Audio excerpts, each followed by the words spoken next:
إن الحمد لله نحمده ونستعينه ونستغفره ونعوذ بالله من شرور أنفسنا وسيئات أعمالنا من يهده الله فلا مضل له ومن يضلله فلا هادي له وأشهد أن لا إله إلا الله وحده لا شريك له وأشهد أن محمدا عبده ورسوله أما بعد۔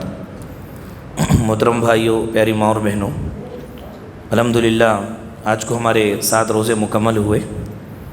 اللہ رب العالمین سے دعا ہے کہ اللہ تعالیٰ ہمارے روزوں کو اور ہماری عبادتوں کو قبول فرمائے اور اس کے بدلے میں دنیا اور آخرت کی بھلائیاں اللہ تعالیٰ ہمیں نصیب فرمائے، آمین۔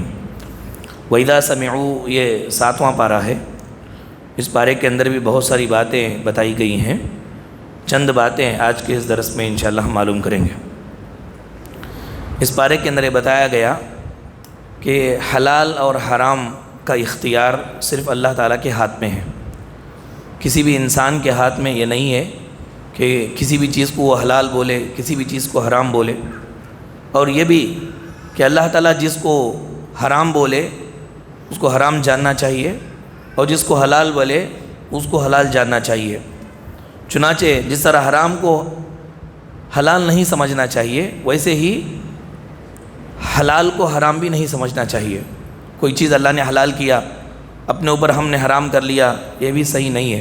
اللہ نے فرمایا یا ایھا الذین آمنوا لا تحرموا طیبات ما احل اللہ لکم ولا تعتدوا۔ مومنو، اللہ تعالیٰ نے جو پاکیزہ چیزیں تمہارے لیے حلال کیا ہے اس کو حرام مت کر لو۔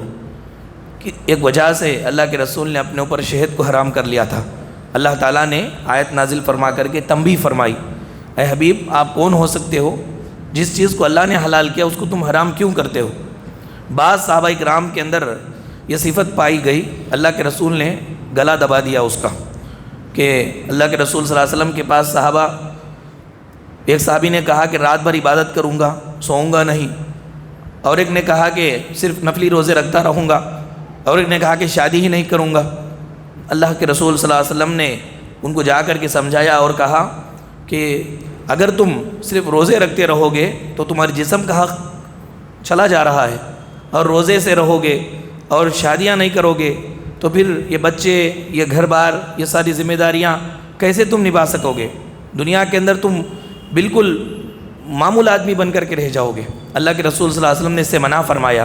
اللہ نے عورتوں کو حلال کیا ہے تو اس کو استعمال کرنا چاہیے، ان کو استعمال کرنا چاہیے۔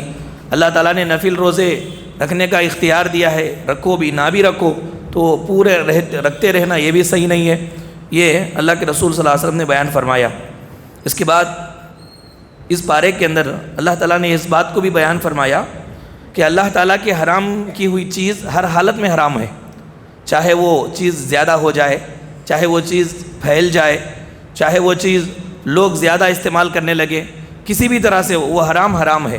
ہم دیکھتے نہیں کہ مارکیٹ کے اندر کوئی نئی چیز، بری چیز آتی ہے تو بہت سارے لوگ اس کو برا جانتے ہیں، لیکن وہ اتنی زیادہ جب آنے لگتی ہے کہ لوگوں کے ذہنوں سے اس کی برائی کا تصور ختم ہو جاتا ہے، حالانکہ ایسا نہیں ہے۔ حرام حرام ہے، چاہے زیادہ ہو چاہے کم ہو۔ فرمایا قل لا يستوي الخبيث والطيب ولو اعجبك كثرة الخبيث۔ اے حبیب آپ بولیے بری چیز اور اچھی چیز یہ دونوں کبھی برابر نہیں ہو سکتے، چاہے بری چیز کی زیادتی آپ کو تعجب میں ڈال دے، بری چیز بہت زیادہ ہو گئی ہے اس لیے وہ حلال ہے، نہیں ہے، بلکہ بری چیز ہے، حرام ہر حالت میں حرام ہے، چاہے وہ زیادہ ہو جائے چاہے وہ کم ہو جائے حرام ہے۔ اس کے بعد اللہ تعالیٰ نے فرمایا کہ اللہ اصل میں ایک آیت کریمہ ہے قرآن کریم کی، انکم وما تعبدون من دون اللہ حسب جہنم، یعنی فرمایا تم لوگ اور جن جن کی اللہ کے سوا تم عبادت کرتے ہو یہ سب جہنم کے اندر جائیں گے۔ عیسائیوں نے جب اس آیت کریمہ کو سنا تو کہنے لگے، یعنی مکے کے کافر لوگ جب اس آیت کریمہ کو سنے تو کہنے لگے کہ کیا عیسیٰ علیہ السلام بھی جہنم میں جائیں گے؟ کیونکہ عیسیٰ علیہ السلام کو بھی خدا مان کر کے دنیا کے اندر زندگی گزارنے والے ہیں۔ تب اللہ رب العالمین نے اس آیت کریمہ کے اندر اس کا جواب دیا۔ قیامت کے روز اللہ تعالیٰ حضرت عیسیٰ سے سوال کریں گے، سوال ہوگا وَإِذْ قَالَ اللَّهُ يَا عِيسَى ابْنُ مَرْيَمَ أَأَنْتَ قُلْتَ لِلنَّاسِ اتَّخِذُونِي وَأُمِّيَ إِلَٰهَيْنِ مِن دُونِ اللَّهِ۔ اے عیسیٰ کیا تم نے اور تمہاری ماں نے لوگوں سے کیا یہ کہا تھا کہ تم لوگوں کو معبود بنا لو، تم لوگوں کی عبادت کرو، اے لوگوں میری عبادت کرو بول کر کے تم نے کہا تھا، عیسیٰ علیہ السلام صاف کہیں گے قال سبحانک ما یکون لی ان اقول ما لیس لی بحق، کہیں گے عیسیٰ علیہ السلام کہ اے اللہ تیری ذات پاک ہے، ایسی بات میں کیوں بولوں گا جس بات کے بولنے کا مجھے حق ہی نہیں ہے، یہ مناسب ہی نہیں ہے کہ میں اس طرح کی بات بولوں، حالانکہ تو نے مجھے بھیجا ہے تیری عبادت کی طرف لوگوں کو دعوت دینے کے لیے، تو میری عبادت کی طرف میں کیسے بلا سکتا ہوں؟ تو اس واقعے کے اندر، اس سوال کے اندر اللہ تبارک و تعالیٰ نے اس بات کی وضاحت فرمائی، کوئی بھی آدمی دنیا میں اس بات سے خوش ہوتا ہے کہ میری عبادت کی جائے تو یہ مشرک ہے اور جہنم میں جلے گا، اور اگر کوئی آدمی نیک ہے، نیکی کا حکم دیتے دیتے انتقال ہو گیا، بعد کے لوگ اس کی عبادت کرنے لگ گئے تو اللہ تعالیٰ اس نیک آدمی کو دور رکھے گا، اس کا کوئی گناہ نہیں ہے۔ عیسیٰ علیہ السلام کو بعد کے لوگوں نے عیسیٰ علیہ السلام کو خدا مانا، الہ مانا، تو عیسیٰ علیہ السلام کا اس میں قصور نہیں ہے، یہ بات اللہ رب العالمین نے بیان فرمائی۔ اس کے بعد دنیا کے اندر اللہ عذاب دینا چاہتا ہے تو کیسے عذاب دیتا ہے، عذاب کی شکلیں بتلایا، فرمایا قل هو القادر علی ان یبعث علیکم عذابا من فوقکم، اوپر سے عذاب دیتا ہے اللہ تعالیٰ، یعنی آسمان سے بارش کے ذریعے سے انگار کا عذاب نازل کر کے، پتھر کا عذاب نازل کر کے، یا ہمارے اوپر ظالم حکمرانوں کو مسلط کر کے یہ عذاب دیتا ہے، عذاب کی ایک شکل ہے۔ پھر فرمایا او من تحت ارجلکم، تمہارے پیروں کے نیچے سے بھی اللہ تعالیٰ عذاب دے گا، پیروں کے نیچے سے عذاب، زلزلے آئیں گے، اسی طرح سے پیروں کے نیچے سے مراد جو نوکر ہے وہ ہمارے نافرمان بن جائیں گے، ہم کو مار دیں گے، یا ہمارے بچے ہمارے نافرمان بن جائیں گے، یہ خود بھی عذاب ہے، نیچے سے عذاب۔ او یلبسکم شیعا، اللہ تعالیٰ گروپ میں تم کو بانٹ کر کے ایک دوسرے کو لڑنے لگواتا ہے، تو اگر ہم فرقوں میں بٹ جائیں اور ایک فرقہ دوسرے فرقے کو کافر بولے، مارے، مارک ماری ہو، لڑائی جھگڑا ہو، فساد ہو، یہ سب اللہ کے عذاب کی شکلیں ہیں۔ آپ کو معلوم ہے یہ فرقوں کی زیادتی اور لڑائی میں سب سے بڑا نقصان کس کا ہوتا ہے؟ سب سے بڑا نقصان فرقوں کی لڑائی میں حق دب جاتا ہے، آدمی اپنے اپنے فرقے کو اونچا کرنے میں دلائل دینے لگتا ہے، میرے حال حق کو چھوڑ دیتا ہے، حق دب جاتا ہے یہ فرقوں کی لڑائی میں۔ یہ اللہ رب العالمین نے چند عذابات کی شکلیں بیان فرمائی۔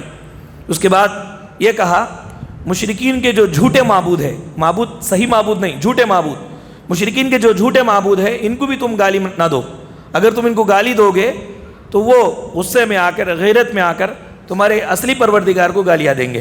یہ اسلام ہمارا کتنا پیارا مذہب ہے، جو جھوٹ ہے، پتھر ہے، اس کو بھی گالی دینے سے منع کیا گیا۔ فرمایا وَلَا تَسُبُّوا الَّذِينَ يَدْعُونَ مِن دُونِ اللَّهِ فَيَسُبُّوا اللَّهَ عَدْوًا بِغَيْرِ عِلْمٍ، ان لوگوں کو، یعنی وَلَا تَسُبُّوا الَّذِينَ يَدْعُونَ مِن دُونِ اللَّهِ، اللہ کے سوا جن کو یہ پکارتے ہیں ان کو تم گالی نہ دو، کیونکہ وہ تمہارے اصلی معبود کو گالی دیں گے۔ اسی لیے یہ بھی کبیرہ گناہ ہے کہ آدمی اپنے والدین کو گالی دے، اپنے ماں باپ کو گالی دینا کبیرہ گناہ ہے۔ صحابہ کرام نے پوچھا تھا یا رسول اللہ کیا دنیا میں ایسا کوئی ناہنجار ہوگا جو اپنے والدین کو گالی دے گا؟ نبی صلی اللہ علیہ وسلم نے بیان فرمایا کہ ہاں، اگر وہ کسی کے ماں باپ کو گالی دے گا تو وہ نتیجے میں اس کے ماں باپ کو گالی دے گا، تو یہ حرام ہے، ایسی بات کہنا جائز نہیں ہے جس کے جواب میں انسان کو گالی ملے، تو یہ گالی کا ذمہ دار خود یہ بولنے والا ہی ہے، اس لیے اللہ تعالیٰ نے اسے منع کیا۔ اس کے بعد کہا کہ بات کو قسم نہیں کھانا چاہیے، آدمی اپنے طور پر معاشرے میں اعتبار والا بن کر کے رہے، جو بھی یہ بات بولے قبول ہو جائے، مان لے کے بات صحیح بول رہا ہے۔ قسم کون کھاتے؟ زیادہ قسم نہیں کھانا چاہیے، یہ منافقوں کی صفت بتلائی گئی ہے کہ ہر بات کو قسم کھاتے ہیں، قسم کھا کر کے قسم کا سہارا لے کر کے جیتے ہیں۔ ہاں، اگر قسم موقدہ ہے، آپ نے قسم کھا لیا کسی کام کو کرنے کی، لیکن آپ نے دیکھا کہ خیر اور بھلائی جس کام کو کرنے کی آپ نے قسم کھائی ہے اس کے علاوہ میں ہے، تو آپ قسم کو توڑ سکتے ہیں، لیکن توڑنے کا کفارہ اللہ تبارک و تعالیٰ نے بیان فرمایا، 10 مسکینوں کو کھانا کھلائیں گے، یا 10 مسکینوں کو کپڑے پہنائیں گے، یا ایک غلام آزاد کریں گے، یہ 3 بھی اگر نہ کر سکے تو کم سے کم 3 دن کے روزے رکھیں گے۔ یہ قسم کا کفارہ 3 دن کے روزے رکھ کر کے آپ دوسرا کام کریں گے، جو قسم آپ نے کہا ہے ایک کام کرتا ہوں بول کر کے، اگر آپ وہ کام سے بھی اچھا کوئی کام نظر آ رہا ہے آپ کو، تو یہ قسم کا کفارہ ادا کر کے آپ دوسرا کام کر سکتے ہیں۔ اس کے بعد یہ کہا کہ اگر کوئی آدمی دل سے، توجہ سے قرآن پاک کو سنتا ہے، اللہ تعالیٰ نے قرآن کریم کے اندر اتنا اثر رکھا ہے کہ بے شک وہ سننے والے کی آنکھوں سے آنسو آ جاتے ہیں اور دل ماننے کے لیے تیار ہو جاتا ہے۔ قرآن پاک کو اس انداز سے اگر سنے جیسا سننا ہے تو اس کا اثر کیا ہوتا ہے؟ فوراً انسان رونے لگتا ہے، معنی جب سمجھ میں آ جائے رونے لگتا ہے، اور اس کا دل مان لیتا ہے کہ یہ جو باتیں بتائی جا رہی ہے وہ صحیح ہے۔ یہ اللہ تعالیٰ نے قرآن کی تاثیر بتلائی، وَإِذَا سَمِعُوا مَا أُنزِلَ إِلَى الرَّسُولِ تَرَىٰ أَعْيُنَهُمْ۔ آپ دیکھیں گے کہ قرآن کریم جب بھی سنا گیا یہ آنکھوں سے آنسو جاری ہو جاتے ہیں لوگوں کے۔ صحیح انداز میں قرآن مجید کے اندر اتنا اثر اللہ تعالیٰ نے رکھا ہے۔ اس کے بعد کہا شیطان لوگوں کے اندر نفرتیں ڈالتا ہے نا، تو ڈالنے کے طریقے کیا ہے؟ طریقہ یہ ہے کہ شیطان لوگوں میں بغض اور عداوت پیدا کرنے کے لیے، نماز اور ذکر سے غافل رکھنے کے لیے شراب اور جوے کا عادی بناتا ہے، جوا کھیلنے لگواتا ہے۔ کوئی بھی گیم جس کے اندر جوا ہو وہ سب شیطان کے ہتھ کنڈے ہیں، وہ عداوت اور نفرت پیدا کرنے۔ آپ دیکھتے نہیں کرکٹ میچ ہوتی ہے تو ایک آدمی ایک ٹیم کی طرف ہوتا ہے، دوسرا آدمی دوسری ٹیم کی طرف ہوتا ہے۔ اب اس کے اندر باقاعدہ بیٹ لگا لیا جاتا ہے، اگر کوئی آدمی جیت گیا، اس کی ٹیم جیت گئی، تو اس کے دل کے اندر اس کے تعلق سے نفرت پیدا ہو جاتی ہے۔ یہ اصل میں شیطان عداوت اور نفرت پیدا کروانے کے لیے اس طرح کے جوا بازی کرنے لگواتا ہے۔ اس کے بعد اللہ رب العالمین نے فرمایا دین کے بارے میں ضروری سوالات کرنا بھلائی ہے، لیکن غیر ضروری سوالات یہ خود انسان کے دین کو مشکل بنا دیتے ہیں۔ غیر ضروری سوالات، بنی اسرائیل کے سوالات، بال کی کھال کو نکالنا، یہ آپ دیکھیں بال کی کھال کو نکالنے والا وہ ہوتا ہے جو عمل کرنے والا نہیں ہوتا ہے۔ جو عمل کرنے والا ہوتا ہے اس کو جس چیز کی ضرورت ہے اس کے بارے میں سوال کرے گا، جواب ملا تو فوراً پھر اب عمل کرنے لگ جائے گا۔ صحابہ کرام بھی سوالات کرتے تھے، لیکن صحابہ کرام کے سوالات کرنے کی کیفیت کیا ہوتی تھی؟ سارے سوالات صحابہ کرام کے رسول اللہ کے ساتھ تعمیری ہوتے تھے، یعنی اب اچانک ایک کام کرنے کی ضرورت پڑ گئی، پیارے رسول سے آ کر کے پوچھتے کہ کیسے کرنا ہے، عمل کا سوال ہوتا تھا۔ صرف نالج کے اندر بڑھوتری یا فلاں بول کر کے صرف لوگوں کے دماغ کو کھینچنا اور بال کی کھال نکالنا، یہ بے عمل لوگوں کی پہچان ہے۔ عمل والا آدمی اتنے سوالات نہیں کرتا، بلکہ جو بھی کام کا ہے وہ سوال کرتا ہے اور اس کو مل گیا تو پھر عمل کرنے لگتا ہے۔ اس کے بعد فرمایا اگر آپ اللہ تعالیٰ کے عبادت گزار ہیں اور اپنی زندگی میں شکر گزار ہیں تو اللہ تعالیٰ کی آپ کو نعمتیں ملتی ہیں تو سمجھ لینا چاہیے کہ اللہ تعالیٰ جو آپ کو دیتا ہے یہ اپنی رضامندی سے دیتا ہے، اللہ راضی ہے آپ کو دیتا ہے۔